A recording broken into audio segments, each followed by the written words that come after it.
আজ থেকে প্রায় 3000 বছর আগে যখন রোম সাম্রাজ্যের রাজা নতুন কোনো রাজ্য দখল করত, তখন শত্রুপক্ষের সৈন্যদের বন্দী করে কৃতদাসের পরিণত করত এবং যারা মারাত্মক অপরাধী ছিল তাদের মৃত্যুদণ্ড দেওয়ার আগে হাজারো দর্শকের সামনে পশুর সঙ্গে লড়াই করতে হতো, অথবা দুইটি দলে ভাগ করে খেলার প্রতিযোগিতা হতো।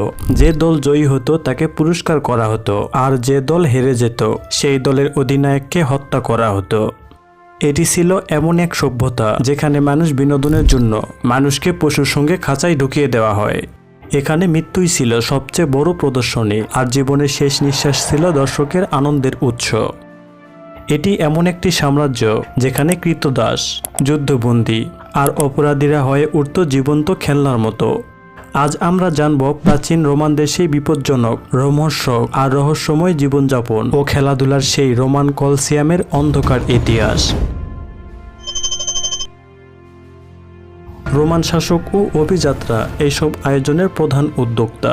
জনগণের মন জয় করতে তারা তৈরি করত ভয়ঙ্কর সব গেম।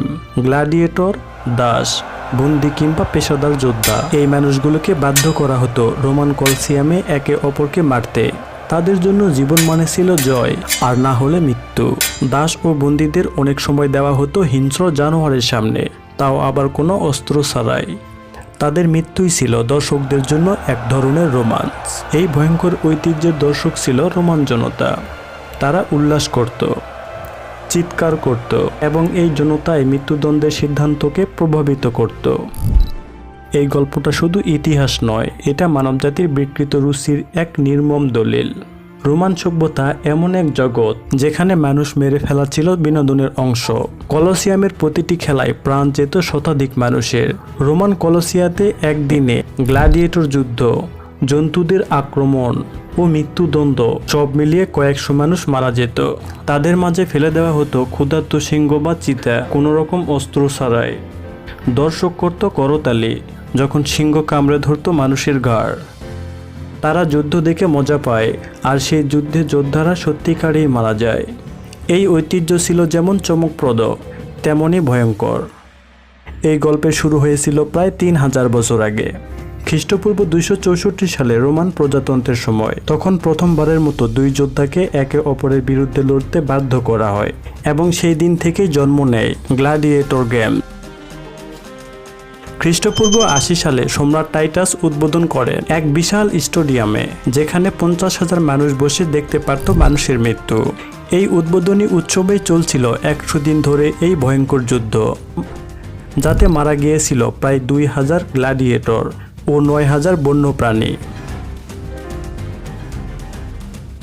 খ্রিস্ট ধর্মের প্রসার শুরু হলে গ্ল্যাডিয়েটর গেমস নিয়ে প্রশ্ন ওঠে। ধর্ম বলেছিল জীবনের মূল্য আছে। অবশেষে 392 খ্রিস্টাব্দে সম্রাট থিওডোসিয়াস রোমানদের সমস্ত পৈতৃক খেলা নিষিদ্ধ করেন, কিন্তু গ্ল্যাডিয়েটর গেমস পুরোপুরি বন্ধ হয় 5ম দশকের শেষ দিকে, প্রায় 700 বছর পর। এই ভয়ঙ্কর ইতিহাসের মঞ্চ ছিল প্রাচীন রোমান সাম্রাজ্যের বিভিন্ন অংশে, তবে এর কেন্দ্রবিন্দু ছিল রোম শহর, বিশ্বের এক সময়কার সবচেয়ে শক্তিশালী নগর।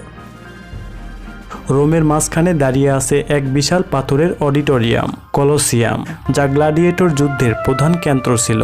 এখানে প্রতিদিন চলত মৃত্যু আর বিনোদনের উৎসব। এখনও এই স্থানটি দেখতে পাওয়া যায়।